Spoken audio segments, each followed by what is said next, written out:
तो गाइज कैसे हैं आप सब। उम्मीद करता हूँ बहुत अच्छे होंगे। अभी मैं क्लास में था और हम लोग स्टूडेंट को थोड़ा सा इसके ऊपर रिहर्सल करा रहे थे, चेक करा रहे थे, समझा रहे थे। तो इसके अंदर एक यूनिक सा फॉल्ट मिला था, तो मैंने सोचा आप लोगों के साथ शेयर करूं। और मैकेनिक भाई जो हमसे जुड़े हैं, अगर ये इस वीडियो को अगर स्किप कर रहे हैं तो बहुत अहम पार्ट अपने लाइफ में स्किप कर रहे हैं, क्योंकि ये फॉल्ट सिस्टम बहुत गहराई से हमने इसको पकड़ा हुआ है। और आपको ई रिक्शे का कोई भी ट्रेनिंग करना है, जैसे मोटर है, कंट्रोलर, चार्जर या वायरिंग, तो आप डायरेक्टली शाहजहांपुर आइए, यूपी। ये इस शाहजहांपुर पड़ा कहाँ, मैं आपको बता दूं तो ये लखनऊ और बरेली के बीच में पड़ता है। पिन कोड है 24-2001। मैं प्रॉपर एड्रेस आपको बता देता हूँ। मेरा जो नाम है संदीप ई रिक्शा, नियर बाबा साहब petrol pump, Shahjahanpur, pin code 24-2001। और इसका मेरा कॉन्टैक्ट नंबर है 8931000172। और ये पड़ा कहाँ, यूपी में है, लखनऊ और बरेली के बीच में। यहाँ पे शाहजहांपुर इसका जंक्शन लगता है। कंट्रोलर मोटर चार्जर का कोर्स जो होता है 1 महीने का कोर्स है। रहना खाना कंप्लीट आपका 20 से 22 हजार में पूरा कंप्लीट हो जाता है। ठीक है, तो आइए इधर देखते हैं। एक मेरे पास एक कंट्रोलर आया हुआ है, और इस कंट्रोलर के अंदर क्या था कि हमने जब इसको रिपेयर कर रहे थे, तो अभी हमने देखा कि क्या था कि पहले एक बार शुरू से बता देता हूँ मैं आप लोगों को।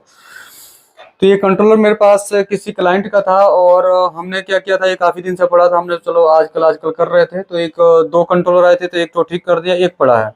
तो पहले सबसे पहले वीसीसी पिन मैं ऑफ कर देता हूँ। तो देख रहा हूँ, सबसे पहले दिखा रहा हूँ आप लोगों को। तो देखेंगे कुछ कैपेसिटर यहाँ पे फुले हुए हैं, तो इससे फिलहाल हमें कंट्रोलर चलने से कोई लेना देना अभी नहीं होगा। अगर काउंटर पे चेक कर रहे हैं, अगर कैपेसिटर बाकी देखिए यहाँ पे चेंज हो रखे हैं, मतलब कि 6 कैपेसिटर मिनिमम इसमें ठीक होने चाहिए। और बाकी कैपेसिटर हमारा देखेंगे तो ये 4 कैपेसिटर फुले हुए हैं, इसको हम बाद में चेंज कर देंगे। अगर हम इसको चेंज नहीं करेंगे तो क्या होगा कि हमारा ये गाड़ी लोड पे घड़घड़ाएगा। तो हमने अभी देखा, तो अब यहाँ पर मैंने कंट्रोलर को प्लस माइनस को माइनस के साथ कनेक्ट कर रखा है, और प्लस को प्लस के साथ, और बीसीसी पॉइंट कनेक्ट कर रखा है। तो सबसे पहले मैं यहाँ पे ऑन करता हूँ। तो आप पकड़िए जरा कैमरा इसको, और इसका पूरा कैमरा लेना। आ रहा है, तो मल्टीमीटर आ रहा है जी पूरा। ठीक है, तो यहाँ पे सबसे पहले अगर हम देख रहे हैं तो इस टाइम प्रेजेंट टाइम की बैटरी का वोल्टेज हमारा कितना है। तो यहाँ पे बैटरी का वोल्टेज हमारा समथिंग 44 से लेकर 48 के बीच में होगा, तो हमारा कंट्रोलर चेक हो जाएगा। ठीक है जी, तो यहाँ पे हम लोग चेक कर रहे हैं, तो हमारा समथिंग 44 वोल्ट है, क्योंकि बैटरी एक मेरी इस टाइम डेड पड़ी है, एक खराब हो रखी है 2-3 दिन से। तो लेकिन हमें चेक करना है तो चेक हो जाएगा, कोई प्रॉब्लम नहीं है। उसके बाद अगर हम देख रहे हैं तो एक्सलेटर की जो वायर है या सेंसर की वायर है, उसमें हमें कितना वोल्ट मिलेगा जी, 5 वोल्ट। तो हमें यहाँ पे चेक कर रहे हैं, तो 5 वोल्ट हमारा यहाँ पे 4.3 वोल्ट यहाँ पे मल्टीमीटर आ रहा है। तो ये कौन सा तार है, आ रहा है, साफ आ रहा है ना छोटू, साफ आ रहा है। ये हमारा सेंसर का तार में हमें 5 वोल्ट मिल रहा है, 5 वोल्ट हमारा मिल रहा है। अभी प्रॉब्लम क्या है, बहुत इंटरेस्टिंग फॉल्ट है, इसको मैं ज्यादा टाइम लंबा नहीं खींचूंगा। तो यहाँ पर देखिए इस प्रॉब्लम को कैसे शॉर्ट आउट किया है। तो यहाँ पर देखिएगा कि पहले चीज मैं बता दूं, ये है इसका एक्सीलेटर का वायर। ठीक है, और ये एक्सीलेटर का वायर जो है, यहाँ पर आप देखेंगे तो ये 3 तारे होती हैं, जैसे ब्लैक, रेड और ग्रीन। तो इसके साथ हमें एक्सीलेटर का ये सॉकेट लगाना है। लगाइए।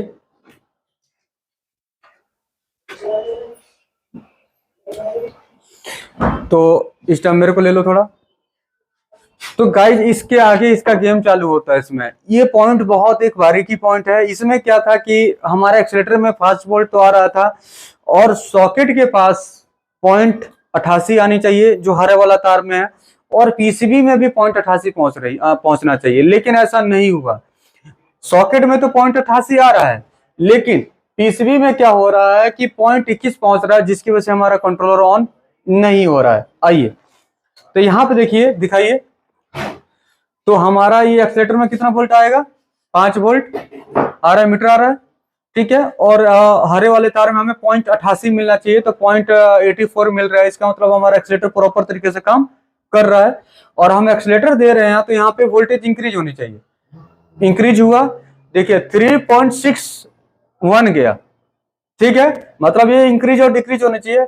अब अगर यही वोल्टेज मैं अगर देखूंगा, तो देखिएगा मोटर बिल्कुल ऐसा चल रहा है जैसे कि उसके अंदर जान नहीं है। देखिए हल्का हल्का दिखाइए, यहाँ पे घूम रहा है, देखिए मोटर हल्के हल्के घूम रहा है। अब इसको ऊपर दिखाओ, अगर हम इसी सॉकेट को पीछे से लगा के देख रहे हैं, सॉकेट के पीछे से दे रहे हैं, तो यहाँ पे वोल्टेज देखते हैं कितना आ रहा है। तो देखिए वोल्टेज पूरा आ रहा है, 3.63 यहाँ पर आ रहा है, वोल्टेज पूरा हो गया, देखिए आ रहा है। लेकिन अगर यही वोल्टेज मैं इस तार के पीसीबी के प्रिंट पे चेक कर रहा हूं, तो वहां पे कितना मिल रहा है, देखिएगा यहां पर मिल रहा है हमें 0.23, जबकि नॉर्मली वोल्टेज हमारा एक्सीलेटर पे कितना हो रहा है 0.88, तो वहां पे कितना मिलना चाहिए 0.88। पीछे कीजिए, अगर 0.88 जैसे कि 0.80 से लेकर 0.90 तक अगर वोल्टेज नहीं मिलेगा, तो वहां पे क्या होगा, ये पीएमआईसी इसको सेंस करेगा कि इसमें एक्सीलेटर कनेक्ट नहीं है। अगर एक्सीलेटर कनेक्ट नॉट सेंसिंग का ऑप्शन आएगा, जैसे अगर CY गोल्ड होता तो वहां पे शो करता टोटल फॉल्ट, लेकिन इसके अंदर कोई एलईडी नहीं लगा है, तो टोटल फॉल्ट का कोई ऑप्शन है नहीं। तो इसलिए ये हमें पीएमआईसी इस टाइम ये बता रहा है, मतलब ये सेंस कर रहा है कि इसके अंदर टोटल इंक्लूड मतलब कनेक्ट नहीं है, और इसी फॉल्ट को हमें इसको सॉल्व कर रहा है। तो दोबारा नजदीक आइए, तो यहां पर देखिएगा 0.23, जबकि नॉर्मल वोल्टेज होना चाहिए 0.88। मैं क्या कर रहा हूं, मैं यहां पर कुछ नहीं करूंगा, अभी एक चिमटी लूंगा और इस ट्वीजर के माध्यम से मतलब एक तार इस हरे वाले तार में जोड़ूंगा। ठीक है जी, कितना जोड़ रहा हूं हरे वाले में, अब इस चिमटी में हमारा 0.88 वोल्ट आ गया, और इस हरे वाले तार को पीसीबी के प्रिंट पर ले जाकर जोड़ेंगे, जहां पर हमारा कहां जुड़ा है, हरा वाला तार जुड़ा है। मतलब इसको बाईपास कर रहा हूं, तार के माध्यम से भी हम कर सकते हैं, लेकिन मैं सिर्फ चेक करने के लिए, टाइम बचाने के लिए यहां पर मैंने जोड़ दिया। और अब हमारा पीसीबी पे चला जाएगा 0.88 वोल्ट, और अब ये कंट्रोलर देखिए चल रहा है कि नहीं चल रहा है, चेक कराता हूं मैं। ठीक है, तो देखिए ये कंट्रोलर हमारा दिखाइए, मोटर देखिए, और अब ये ऊपर दिखाइए, तो देखिए अभी भी मैं हटा के चला रहा हूं, तो देखिए हल्का चल रहा है। अब यहां पे मैं लगाऊंगा तो पूरी फुल स्पीड में आ रही है। तो देखिए पीछे करिए, तो आप लोग समझेंगे कि इसकी कपलर वगैरह में प्रॉब्लम है। तो देखिए ऐसा नहीं है, अगर कपलर में प्रॉब्लम होता तो कपलर के इस साइड भी वोल्टेज हमारे को नहीं मिलता, पिन पे नहीं मिलता। तो इसका क्या है, वायर के अंदर कार्बन है, जिसकी वजह से वायर की प्रॉपर तरीके से कनेक्टिविटी नहीं हो पा रही है, जिसकी वजह से ये कंट्रोलर आपका रन नहीं कर रहा है।